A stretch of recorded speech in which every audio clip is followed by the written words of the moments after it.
আল্লাহ তাআলার কাছে এই 10 দিনের চেয়ে বেশি মর্যাদা সম্পন্ন এবং বেশি প্রিয় আর কোনো দিন নেই। তার মানে সবচেয়ে প্রিয়তম 10 দিন হচ্ছে জিলহজ মাসের প্রথম 10 দিন।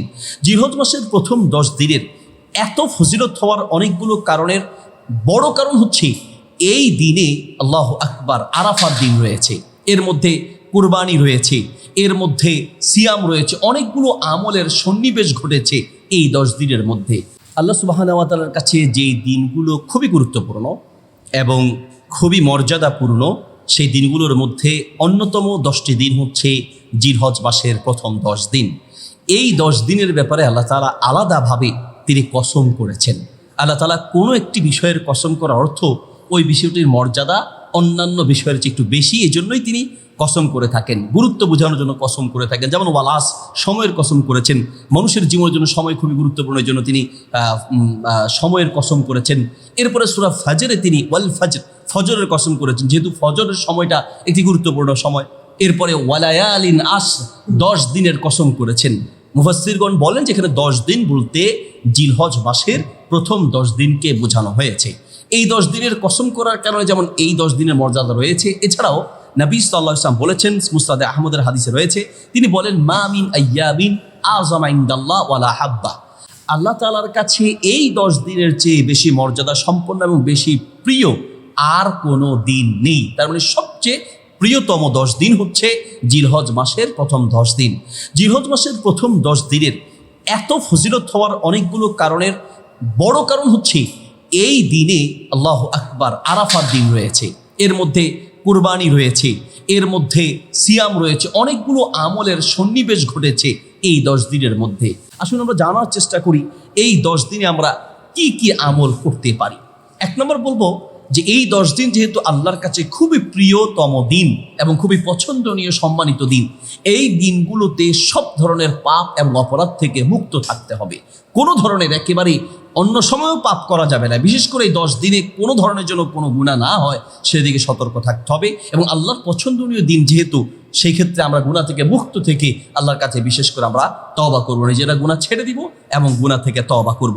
2 নম্বর হচ্ছে যেহেতু পছন্দনীয় দিন, সেই হিসেবে আমরা এই 10 দিন যেই কোনো আমল একটু বেশি করে করব। ফরজ তো গুরুত্ব সহকারে আদায় করবই, অন্যান্য নফল ইবাদতগুলো একটু সময় দিয়ে বেশি বেশি আদায় করার চেষ্টা করব। 3 নম্বর হচ্ছে এই 10 দিনে নবী সাল্লাল্লাহু আলাইহি ওয়াসাল্লাম বেশি বেশি সিয়াম পালন করতেন, রোজা রাখতেন। অন্যান্য সময় তো রোজা রাখার ফজিলত আছে, বিশেষ করে তিনি এই 10 দিনের রোজা ছাড়তেন না। হাদিসে এসেছে নবী সাল্লাল্লাহু আলাইহি ওয়াসাল্লাম এই 10 দিনের রোজা তিনি ছাড়তেন না। 10 দিন যেমন রোজা রাখা যায়, 10 দিনের মধ্যে আমভাবে 10 দিন, ঈদের দিন ছাড়া তার আগ পর্যন্ত 9 দিনে আপনি রোজা রাখতে পারেন, অথবা কম বেশি করতে পারেন, অসুবিধা নেই। কিন্তু বিশেষ করে আরাফার দিনের রোজা অবশ্যই রাখার চেষ্টা করতে হবে। আরাফার দিনের সিয়াম রাখলে আগের 1 বছর এবং পরের 1 বছর, সর্বমোট 2 বছরের গুনাহ আল্লাহ তাআলা ক্ষমা করে দিবেন। 4 নম্বর, এই দিনে যে আমলটি করতে পারি তা হচ্ছে জিকির করতে পারি। নবী সাল্লাল্লাহু আলাইহি ওয়াসাল্লাম বলেছেন ফাকসিরু ফিহিন্না বিনাত তাহলিল ওয়াত তাহমিদ ওয়াত তাকবীর। তাহলিল, তাহমিদ, তাকবীর, আল্লাহু আকবার, আলহামদুলিল্লাহ, লা ইলাহা ইল্লাল্লাহ, এইভাবে যে জিকিরগুলো আছে আমরা বেশি বেশি জিকিরগুলো বলবো। সুবহানাল্লাহি ওয়া আলহামদুলিল্লাহি ওয়া লা ইলাহা ইল্লাল্লাহু আল্লাহু আকবার, এই জিকিরগুলো আমরা বেশি বেশি করতে পারি, যে কোনো জিকির করতে পারি। কিন্তু বিশেষ করে তাকবীর বলার ব্যাপারে আলাদা ফজিলত রয়েছে। একটি হচ্ছে তাকবীরে আম আর একটি হচ্ছে তাকবীরে মুকাইয়াদ, যেটাকে আমরা তাকবীরে তাশরিক হিসেবে জিলহজ মাসের 9 তারিখ ফজরের পর থেকে জিলহজ মাসের 13 তারিখ আসর পর্যন্ত যে তাকবীরগুলো বলি এটাকে তাকবীরে মুকাইয়াদ বলে, অর্থাৎ তাকবীরে তাশরিক বলে। এটা নির্দিষ্ট সময়, কিন্তু জিলহজ মাসের চাঁদ দেখা যাওয়ার পর থেকেই মূলত আমাদের এই তাকবীরগুলো আমভাবে বলা উচিত। আমাদের সমাজ থেকে হারিয়ে যাওয়া একটা সুন্নাহ বললেই চলে। ওমর রাদিয়াল্লাহু তাআলা আনহু এবং অনেক সাহাবীর আমল পাওয়া যায়, যারা বাজারে গিয়ে গিয়ে একটু আওয়াজ করে করে জিলহজ মাসের প্রথম থেকেই তারা এই তাকবীরটা বলতেন, আল্লাহু আকবার, আল্লাহু আকবার, লা ইলাহা ইল্লাল্লাহু, আল্লাহু আকবার, আল্লাহু আকবার, ওয়ালিল্লাহিল হামদ, এই তাকবীরটি তিনি বলতেন। এই তাকবীরগুলো বলার দ্বারা আমরা যদি এখন শুরু করি তাহলে আমরা হারিয়ে যাওয়া সুন্নাহ বাস্তবায়নের একটি ফজিলত আমরা পাবো। আমরা অনেকেই জানি না, কল দিলেও আমরা মানুষকে মোবাইলে শোনায় দিতে পারি, বাজারে গিয়ে শোনাতে পারি। মহিলারা একটু আস্তে আস্তে বলবে এবং পুরুষরা একটু আওয়াজ করে এই তাকবীরটি বলবে। এটা উঠতে চলতে ফিরতে যে কোনো সময় তাকবীরগুলো বলা যেতে পারে। তাহলে জিলহজ মাসের প্রথম 10 দিনের আমরা এই আমলটি বেশি করে করবো ইনশাল্লাহ।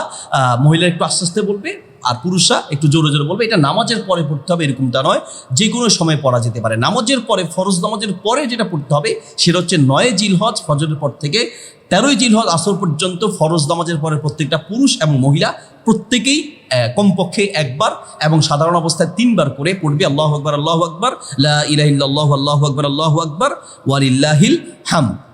জিলহজ মাসের আরেকটি আমল হচ্ছে হজ করা, যাদের তৌফিক আছে তারা হজ করবে।